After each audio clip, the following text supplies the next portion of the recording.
Today, we revisit Chinatown, the timeless 1974 film that captured the dark beauty, mystery, and intrigue of old Los Angeles. With its unforgettable story, haunting atmosphere, and powerful performances, it became one of the most iconic movies in Hollywood history. Over the years, some of the remarkable stars who brought this masterpiece to life have sadly passed away, while many continue to inspire and entertain with their enduring work. This video is a tribute to all of them.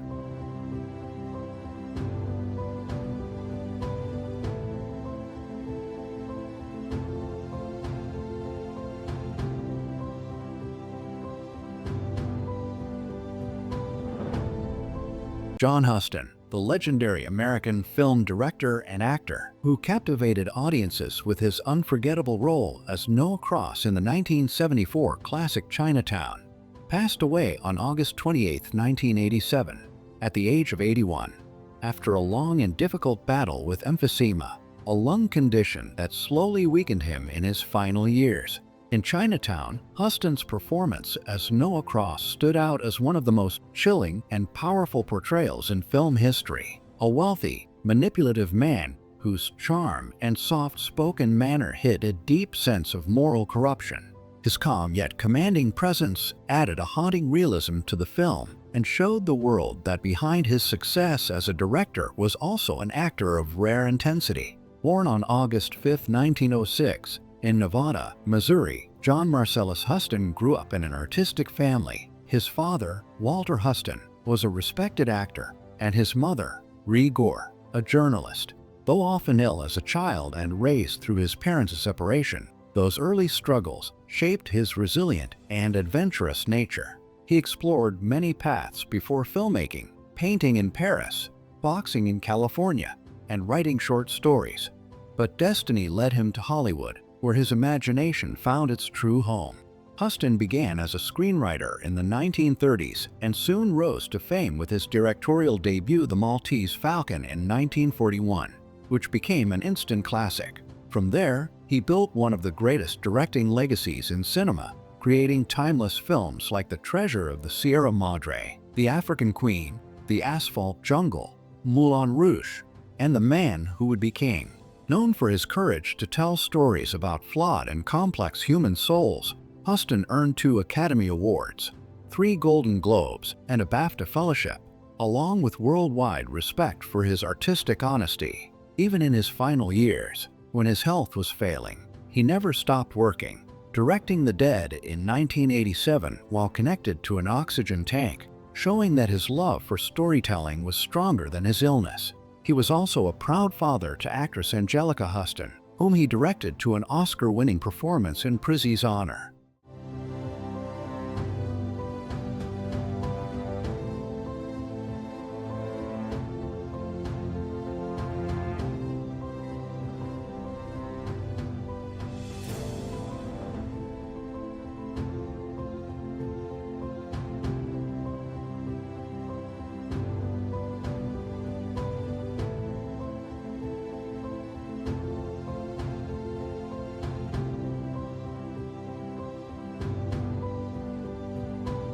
John Hillerman, the beloved American film and television actor who will forever be remembered by Magnum PI fans for his iconic portrayal of Jonathan Quayle Higgins II, the impeccably proper, witty, and often exasperated British caretaker whose sharp humor and commanding presence made him the perfect counterpart to Tom Selleck's laid-back private investigator, brought elegance, charm, and a touch of humor to every scene he was in. His role as Higgins became a cultural touchstone of 1980s television, earning him 5 Golden Globe nominations with a win in 1982 and 4 Emmy nominations, including a well-deserved win in 1987.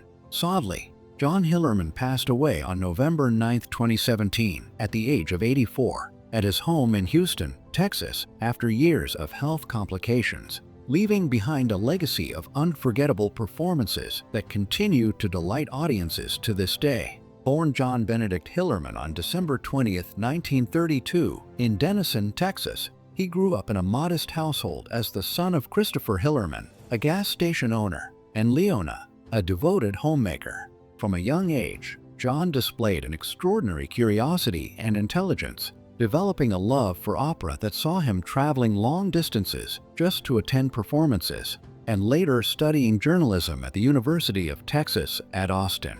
After serving 4 years in the United States Air Force, where he discovered acting through a local theater production, Hillerman pursued his passion by moving to New York City to study at the American Theater Wing.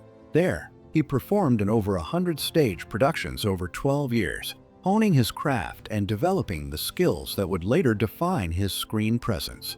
Despite the struggle to make a living in theater, his perseverance brought him to Hollywood in 1969, where he began landing small film roles, including an uncredited part in They Call Me Mr. Tibbs, and later working with director Peter Bogdanovich in The Last Picture Show, Paper Moon, and What's Up, Doc? His sharp character work in mid-1970s classics like Chinatown and Blazing Saddles established him as a versatile actor. But it was television that immortalized him.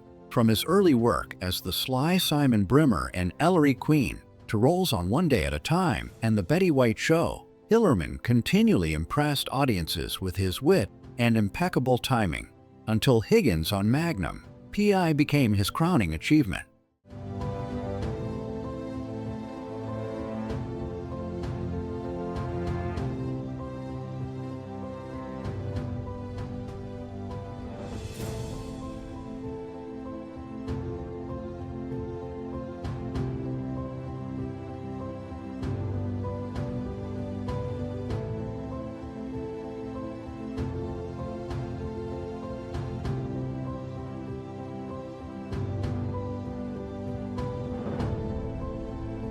Diane Ladd, the beloved American film and television actress, will forever be remembered by Chinatown fans for her haunting performance as Ida Sessions, the mysterious woman whose tragic story became one of the most unforgettable twists in the 1974 classic. Her presence on screen, even for a short while, was powerful enough to be remembered decades later. Sadly, Diane Ladd passed away on November 3, 2025, at the age of 89. At her home in Ojai, California, after a long and brave battle with idiopathic pulmonary fibrosis, a serious lung disease she faced with remarkable courage and grace until her final days. Born Rose Diane Ladner on November 29, 1935, in Laurel, Mississippi, she grew up in a modest Southern family that encouraged her artistic spirit. From a young age, she had a natural gift for storytelling and performance, and that passion led her to pursue acting despite the many struggles of her early life. Diane began her career on stage before moving to New York, where she worked as a dancer and model to support herself while chasing her Hollywood dream. Her big break came in the 1970s when her powerful role in Alice Doesn't Live Here Anymore earned her an Academy Award nomination and a BAFTA win, proving she was one of the most talented actresses of her generation. She continued to shine with more acclaimed performances in Wild at Heart and Rambling Rose, earning 2 more Oscar nominations, sharing the latter honor with her daughter, Laura Dern, making history as the first mother and daughter ever to be nominated in the same year. Her television success was just as remarkable, winning a Golden Globe for the series Alice and appearing in many other memorable productions. But Diane's life was not without hardship. She faced personal loss when her first daughter, with actor Bruce Dern, tragically passed away as an infant, a heartbreak she carried quietly throughout her life. Yet she turned her pain into strength, becoming a symbol of resilience and hope both on and off screen. In her later years, she continued to act, write, and inspire others, publishing heartfelt books that shared her wisdom and positivity.